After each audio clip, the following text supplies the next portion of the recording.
More than 10 years after the first human invasion of Pandora, the chief of the Omaticea clan, Jake, lives peacefully and happily with his wife, Neytiri, and their children.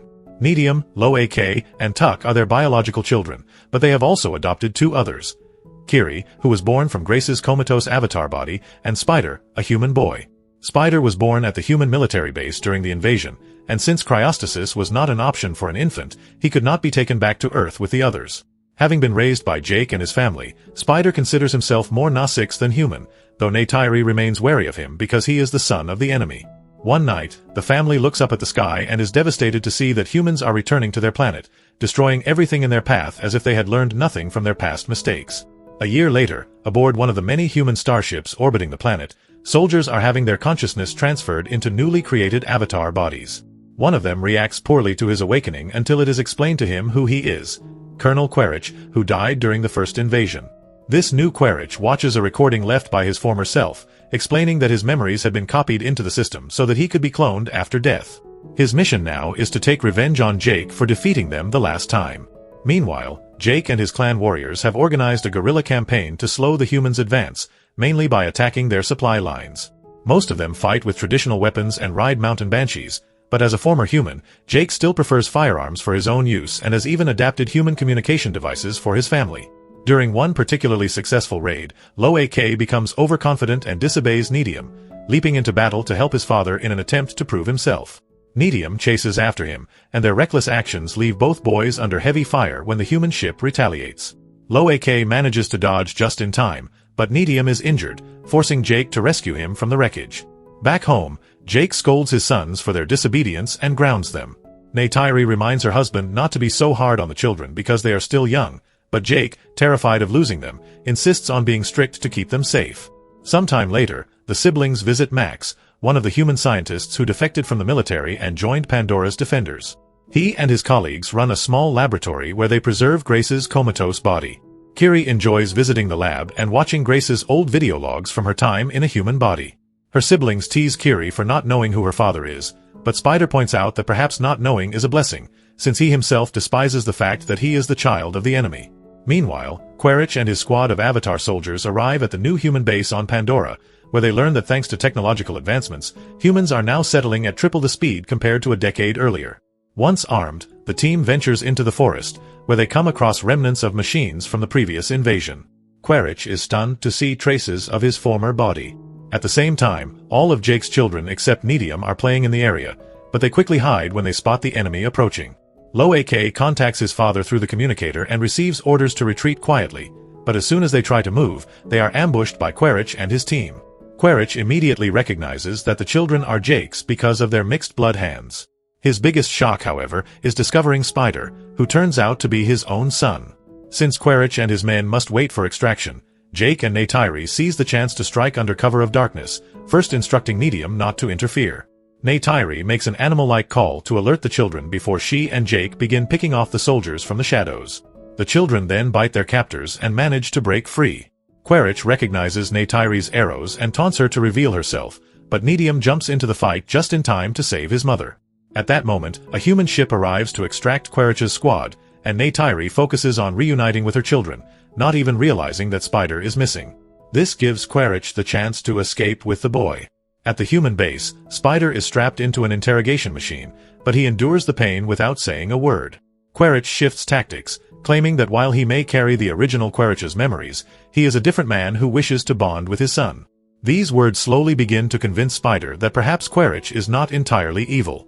When Jake's family returns home, he tells Neytiri they must leave. Neytiri refuses to abandon their people, but Jake explains that Quaritch is only targeting their family, and the clan will be safer without them.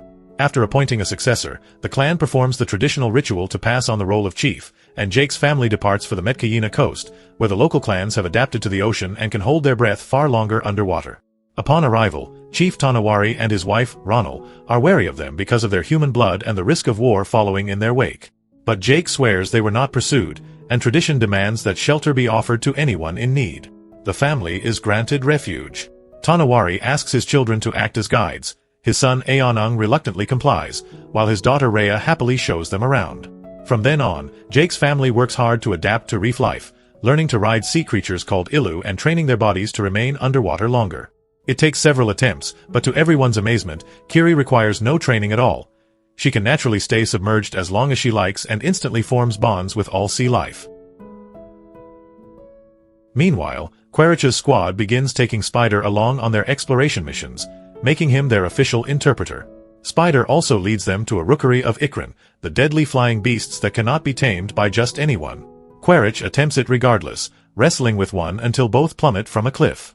His squad assumes he has died and prepares to return to base, but moments later Quaritch reappears triumphantly, riding the Ikran he has tamed. Back at the reef, Kiri grows ever more connected to the ocean, prompting Aeon and his friends to mock her as a freak. Lo-AK steps in to defend her, and though Neytiri tries to defuse the situation diplomatically, Lo-AK's hot temper sparks a fight, forcing Neytiri to join in. When the adults intervene, Jake once again scolds his sons. He is frustrated by the constant bullying too, but insists they must endure it as guests, since being expelled would put them all at risk. Neytiri comforts Kiri, who is upset over feeling different, even biologically, as shown by a part of her face she always hides behind her hair. Later, Lo-AK obeys his father's orders to apologize to Aeon and his friends. Aeon accepts, then tricks him by taking him to a remote spot under the pretense of teaching him to fish, only to abandon him there. Now stranded, Lo-AK tries to find his way back, but he is suddenly attacked by a massive sea predator. He dives beneath the coral to hide,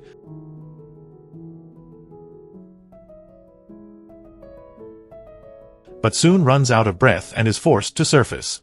The predator immediately gives chase, until a giant whale-like creature called a tulkun intervenes, slaying the predator just as Lo-AK loses consciousness. Moments later, Lo-AK awakens atop the tulkun that has saved him from drowning. He befriends the creature and, in gratitude, removes a harpoon lodged in its fin, left there by human whalers. The tulkun then guides him back to the village, departing before anyone else can see it. When Lo-AK reunites with his family, Tonawari apologizes for his son's actions, but Lo-AK lies, claiming the incident was his idea. This earns him another scolding from Jake, who bitterly calls him the shame of the family. News of Quaritch's arrival in the islands soon reached Tonawari, who warned Jake that they were indeed being hunted. Neytiri wanted to face Quaritch immediately to end everything once and for all, but Jake asked her to be patient and wait for a proper plan. Meanwhile, Lo-AK went to visit Payakan, while his friends secretly followed him from the shadows to see if he was telling the truth. Lo-AK wanted to know why Payakan was considered an outcast, and the creature opened its mouth so Lo-AK could swim inside and connect his mind with Payakan. This revealed the entire past. Payakan's mother had been attacked by whale hunters, and Payakan fought back to protect her. However, his pod still banished him because tulkun are known as a peaceful species, and violence was seen as against their beliefs. When the children returned to the village, Tonawari and Ronald furiously scolded them for disrespecting tulkun culture. Only Rhea defended Lo-AK, saying how proud she was of him. Sometime later, Quaritch realized that violence would not make the villagers talk, so he decided to aid the whalers in their hunt. He knew that killing the creatures regarded as kin by the locals would surely draw Jake out of hiding. Spider was then forced to watch in disgust as the whalers sent ships to kill tulkun with specialized weapons that tracked their calls. Even worse, the only reason they hunted tulkun was to extract an enzyme from their brains used as an anti-aging serum, while the rest of the body was discarded. When the villagers discovered the dead tulkun, they immediately blamed Jake and his family. They wanted to fight, but Jake showed them a tracker he had found on the tulkun's fin, explaining that this was only a trap. For now, they just needed to warn the tulkun to stay away for safety. Lo-AK realized no one would warn Payakan because of his status as an outcast, so he decided to go alone despite his brother's warning. Neytiri brought his siblings, along with Aeon and Rhea, to follow Lo-AK. They found him trying to remove the tracker from Payakan's fin. They rushed to help, but it was too late. The tracker had already transmitted their location to the whaler's ship. The children quickly warned Jake via communicator that danger was near. Jake then alerted the village, and the warriors armed themselves and mounted their ilu to join the battle. The children finally removed the tracker and swam away with it to divert attention from Payakan. But this was exactly what Quaritch wanted, and he sent his troops after them. A long underwater chase ensued. Because the children had to surface for air, the humans eventually caught up. Lo-AK, Tuck, and Rhea were trapped in nets. When Spider saw his siblings dragged onto the ship, he tried to fight back to save them, but was quickly overpowered and locked away again, while the others were tied to the railings. At that moment, Jake and the villagers arrived. They halted their attack when they realized the children were hostages. Quaritch took Lo-AK's communicator and demanded Jake come alone if he wanted to save them. As Jake approached, Payakan suddenly leapt onto the ship, smashing it with his fins and tail. Bullets could not harm him, and he continued fending off the soldiers. With the humans distracted, Jake ordered the others to attack the ship. The whalers turned their vessel to strike Payakan with steel harpoons attached to cables, but Payakan jumped again and used the cables to destroy the ship itself.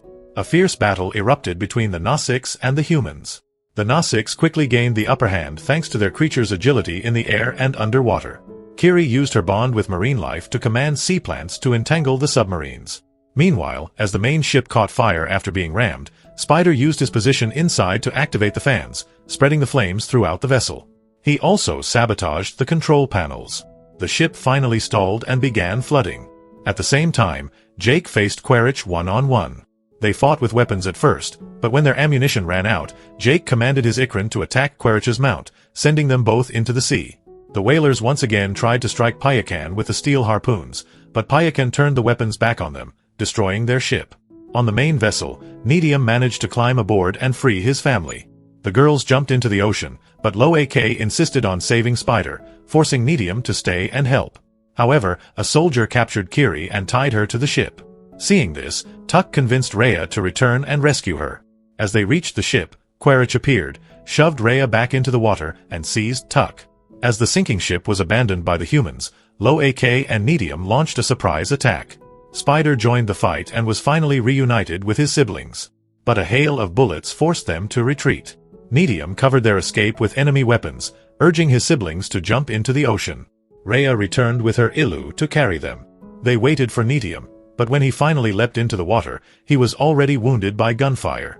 They carried him to a small island so Jake and Neytiri could see his condition, but tragically, Neytiri took his final breath in his parents' arms.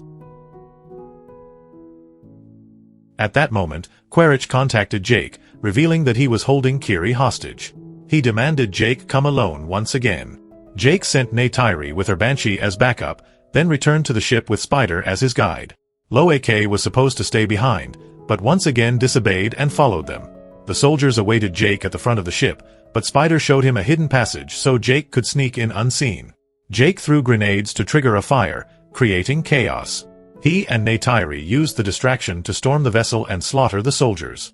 Neytiri fought with uncontrollable rage over her son's death, so much so that Spider feared approaching her, seeing her more like an enemy. Jake managed to find Tuck and free her, but Kiri was missing.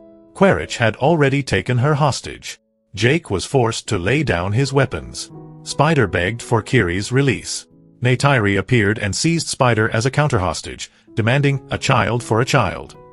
Quaritch initially refused, but when Neytiri cut Spider to prove her resolve, he finally released Kiri to save his son. Neytiri quickly led the children into the water to escape, but Jake chose to stay behind and fight Quaritch so he couldn't return with reinforcements. They fought brutally hand-to-hand as the ship continued to sink, trapping Jake, Quaritch, Neytiri, and Tuck inside. Outside, Kiri, Lo-Ak, and Spider searched for their family. Kiri used her bond with sea creatures to locate Neytiri and Tuck, guiding them to safety.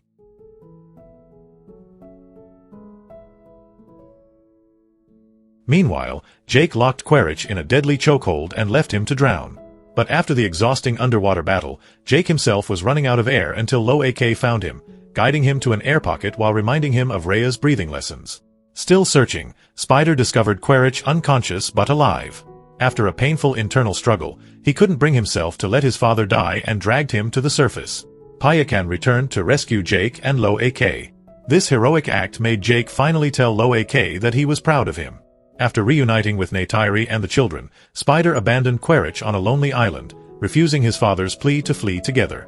Instead, he leapt back into the sea to rejoin his true family. Sometime later, the family held a burial ceremony for Neytiri according to Tonawari's clan tradition.